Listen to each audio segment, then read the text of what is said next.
Getting away from the traditional cable world, I'm one of those squirrely, snot-nosed younger guys who's on the digital side of things.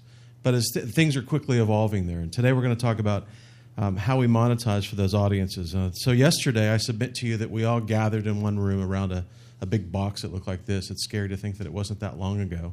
But today our environments look more like this, where there might be a TV hanging on the wall and someone sitting on one couch with a tablet in their lap and someone else is on another chair with a smartphone. Multiple screens in one room, or more often, multiple screens in a variety of rooms. So let's talk about that. Yesterday, or I submit to you a couple of years ago, we were an audience that gathered in one room, and we watched a small number of channels.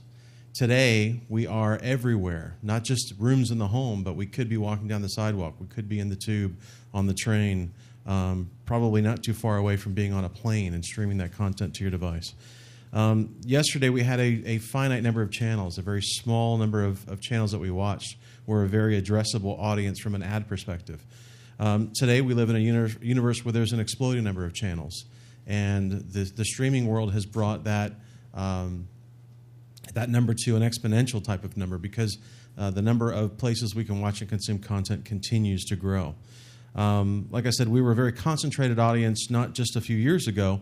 Today we're a very mobile and disconnected audience. Disconnected, again, meaning that we're not watching one screen in one room. So the advertising dollars that are associated with content are varying greatly by the type of content that's being watched. Yesterday, there were just a few ad networks and agencies and people that produce the content that we watched on these television screens. Today, there are a variety of them, and it's going to continue to grow. Monetization has also evolved. So, again, yesterday, broadcast ads were the primary revenue driver for that type of content. As the cable and telco and IPTV world grew, we saw a mix of ad replication in addition to some of the ads that were on traditional broadcast being passed through. In the smartphone and tablet and new set-top box world, we're seeing a universe where most of the ads will be replaced, but we also have some national ads that are playing through, whereas regional and local ads will be replaced. But the table stakes today in the digital side of the world is that ability must be there so that the programmer can make the choice as to whether or not they want to replace those ads. But that ability is the new normal. So the challenge of reaching all these viewers on the variety of screens that they're on is simply to be there and to provide that monetizable opportunity. The challenge that broadcasters have, and we as infrastructure providers and technologists, is to enable them to reach the audience wherever they want to be, but also to give them the ability to monetize to that audience. It is what I call better than broadcast. Interactive is you probably heard this term, is a lean forward option or opportunity where you're touching the content on that screen as opposed to the lean back in the living room. So it's different. But again, making those experiences compelling and providing that monetizable environment is table stakes today. And as I'm going to show you here in a second, delivering ads that are most relevant to the viewer. So again, yesterday was a world where we would deliver an ad to a room full of people, and it may or may not hit with some of them. It depended on the brand, really. But today, because of the addressability of these devices and the fact that we know where the viewer is at the given time when they're watching that content, means that we can deliver an ad that is highly relevant to them. It's what I call the Starbucks scenario. So, again, we're watching Bloomberg or CNBC or whatever network Aaron Burnett happens to work for today on a tablet in this scenario. And in today's world, we can pop up an ad that doesn't disrupt the viewing experience, different than a traditional ad, and say to the viewer, tap here and save this coupon, and you can save $2 off your next coffee. So the key here is individualization. So the viewer can not only receive specialized ads, but also specialized content. In this case, I'm saying that these two viewers are watching ITV, and one in East London, one in West London. we're able to deliver a Starbucks ad to the user in West London based on some business logic and the fact that Starbucks has said, I'll buy 10,000 ad impressions in that side of town, whereas the viewer in East London can receive an Adidas ad in the ad position and the ad break during that ITV program.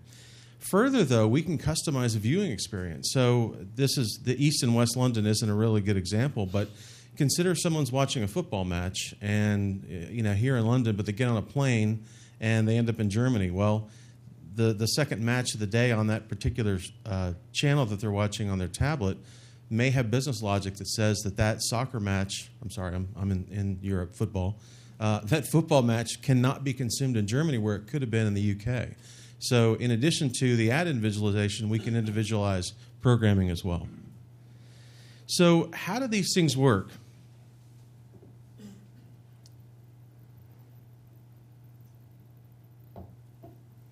This is where you technical people in the audience really get the meat and potatoes. So primarily, and I'll caveat this by saying actual mileage may vary. I realize I'm in Europe where standards can vary a great deal. But for the most part, we're using SCTE triggers in the broadcasts that already exist so that we're frame accurate, that we're able to deliver an ad experience that is highly technical and very accurate. But if we don't have those triggers, we can use things like GPI triggers. We can use HTTP socket connections. We can signal the presence of a break. Again, that SCTE messaging is the most robust and most capable. We'll get into the details of the spec here in just a second. It is by far the preferred method for digital ad insertion.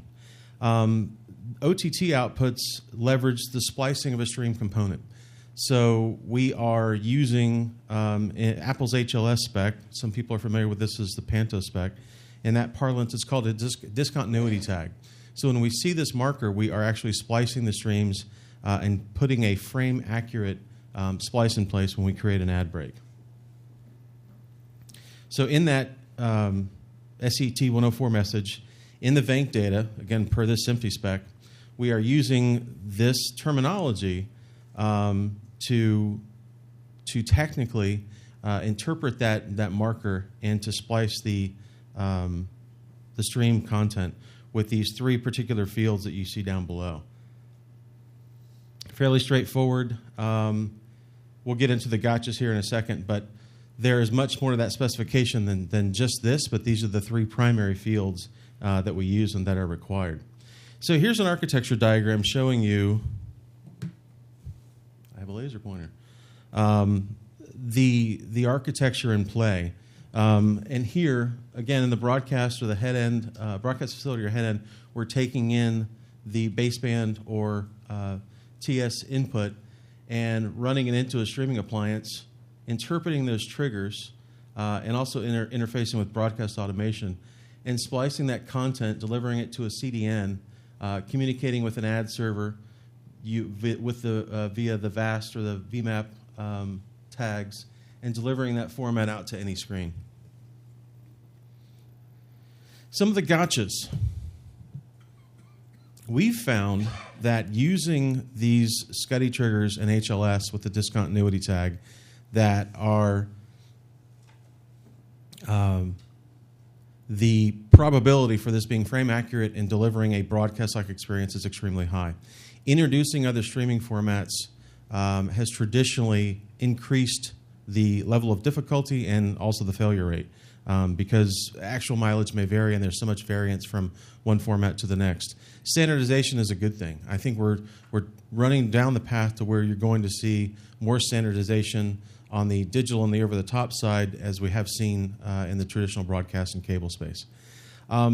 Second, using any RTMP input to try and stitch. The more that you have an end-to-end platform where you control the various elements at play and things aren't talking to each other via APIs or connective tissue, the better you are. And again, the more you can introduce that, you reduce your rate of failure. Client-side ad calls and rendering. It wasn't that long ago, and some of you may remember this, if you're watching a stream of a sporting event or even entertainment, and you got to a break, and it looked like a cable experience from 15 years ago where You could see where the ad came in, and it was a few seconds late. In fact, you may have seen the ad underneath it before the replacement ad started. We've had this same growing pain in the digital side of things, where we were making the request for the ad from the player client on the Mac or the PC, or less likely in the last couple of years, the device. We've taken that element, well, not we, I say collectively, I think we're moving toward this. The more efficient approach is to take that operation from the client and put it at the server level in the cloud, so that you're doing the ad insertion broadcast style and stitching this for each individual user as opposed to doing it at the client. And then lastly, not all distribution platforms play equally. Again, this gets into the variety of streaming formats, so the more you can kind of condense this and stay with one particular format, the better. And again, the reason that we use HLS on the digital side of things is that it does reach almost all platforms: iOS, Android, Roku, Apple TV, and smart TVs that can play your Netflix type of content or YouTube. So last gotcha there. Technology rules of thumb. What should you do? Even though my title slide said this, don't try to reach every device. It's an impossible requirement. In the Android side of the universe, we say that we can perform monetization with Android version 4.0 forward. Trying to engineer for before 4.0 is like throwing money out the window. It's engineering for a world of devices that generally don't consume media, or they're very low-end phones, and these folks probably don't have data packages where they're going to want to consume your content or that of your customers. It reminds me of years ago at Yahoo, I was asked to engineer a solution to reach every Nokia device out there. And the matrix was, an Excel spreadsheet that you would never want to see. It was the impossible requirement. So when we say every screen, know that there are some caveats, but we've engineered a solution that is able to reach the devices, or I'd say on the 90th percentile of devices that exist in the market. And again, reiterating the point, HLS is a format that will play across nearly every screen today that you want to reach. But on the standardization side of things that I touched on earlier, we don't have a standard to reach every screen with every RTMP input. This is something that I think we need on the digital side of the industry. I don't know what role the SCTE might have here, but this is kind of my call to action, saying we could all use to standardize on some ad formats. Okay, with that, I want to show you behind the curtain and look in the sausage factory and see how things work.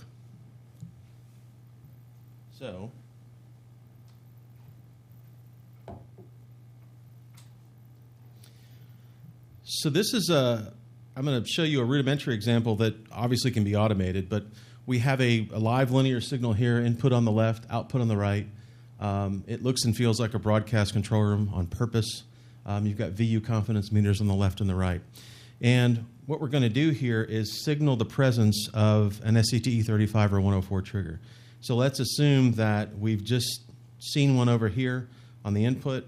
I'm going to trigger my ad pod. And on the right-hand side, probably take the picture here a second to catch up, as our Wi-Fi has squirrels that are running around the router. There we go. So here we have an ad for an Amazon Kindle Fire.